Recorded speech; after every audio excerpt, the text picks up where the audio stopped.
வணக்கம் உறவுகளே, welcome to சுவையும் வசதியும் சேனல். இன்னைக்கு அட்டகாசமான காளான் பிரியாணி தான் பார்க்க போறோங்க. கடல் எண்ணெய் சேர்த்துக்கலாம். 2 பெரிய வெங்காயம் நீளவாக்கில் கட் பண்ணி அதையும் சேர்த்துட்டு இஞ்சி பூண்டு சின்ன வெங்காயம் 10 எல்லாமே சேர்த்து அரைச்சாச்சு. அரைச்ச விழுத ஊற்றி நல்லா வணக்கி விடுங்க, எண்ணெய் பிரிஞ்சு வர வரைக்கும். அதுக்கப்புறம் 4 பச்சை மிளகாய் போட்டு அதையும் நல்லா வதக்கி விடுங்க. இதாங்க என்னோட ஸ்பெஷல் பிரியாணி மசாலா. உங்களுக்கும் தேவைப்படுச்சுன்னா நீங்களும் வாங்கிக்கலாம். ஸ்க்ரீனில் தெரியிற நம்பருக்கு வாட்ஸ்அப் பண்ணி பிரியாணி மசாலா, அதுக்கப்புறம் சில்லி பவுடர், வரமிளகாத்தூள், இது மட்டும் தாங்க நான் ஆட் பண்ணியிருக்கிறேன். கலர் பாருங்க இப்போவே எந்த அளவுக்கு வந்திருக்குதுன்னு. நம்மளோட மசாலாவோட ஸ்பைசிஸ் மட்டும்தான், எந்த கலரிங் ப்ரெசர்வேட்டிவ் எதுவுமே இல்லாமல் நான் ரெடி பண்ணி கொடுத்துட்ருக்குறேன். புதினா தலை கொஞ்சமாக சேர்த்து அதையும் நல்லா வதக்கிட்டு 2 தக்காளியை பேஸ்ட் மாதிரி அரைச்சி சேர்த்துருக்கேன். இந்த மாதிரி அரைச்சி சேர்த்துறதுனால சீக்கிரமாக வதங்கிடும், நம்மளுக்கு டைமிங் சேவ் ஆகுங்க. தேவையான அளவு உப்பு சேர்த்துக்கலாம்.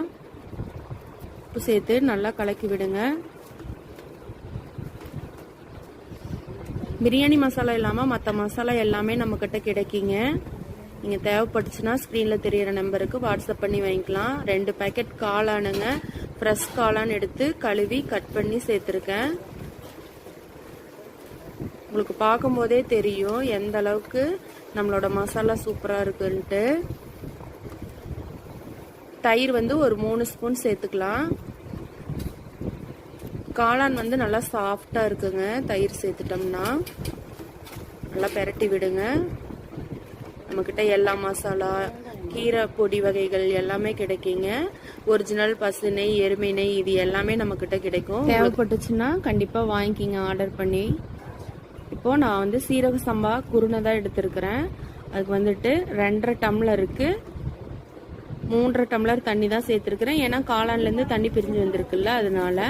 இப்போ அரிசியை சுத்தமாக தண்ணி இல்லாமல் வடிச்சிட்டு சேர்த்துக்கலாம். சேர்த்துட்டு இந்த டைமில் உப்பெல்லாம் கரெக்டாக இருக்கான்னு ஒரு தடவை செக் பண்ணி பார்த்துக்குங்க. சின்ன லெமனில் 1/2 லெமன் மட்டும் இந்த ஸ்டேஜில் புழிஞ்சு விட்டுக்கலாம். நீங்கள் இது வரைக்கும் நம்ம சேனலை சப்ஸ்கிரைப் பண்ணலைன்னா மறக்காமல் சப்ஸ்கிரைப் பண்ணிக்கிங்க. என்னோட பழைய சேனலில் இருக்கிற வியூவர்ஸ் எல்லாமே நம்மளோட இந்த புது சேனலுக்கும் சப்ஸ்கிரைப் பண்ண சொல்லி கேட்டுக்கிறேங்க. இப்போ ஓப்பன் பண்ணி பார்த்துடலாம். சூப்பரான சுவையான காளான் பிரியாணி ரெடி ஆயிடுச்சுங்க. லஞ்ச் பாக்ஸுக்கு போட்டுடலாங்க. ஓகேங்க, பாய்ங்க. அடுத்த வீடியோவில் பார்க்கலாங்க. மறக்காமல் நம்ம சேனலை சப்ஸ்கிரைப் பண்ணி லைக் பண்ணுங்க.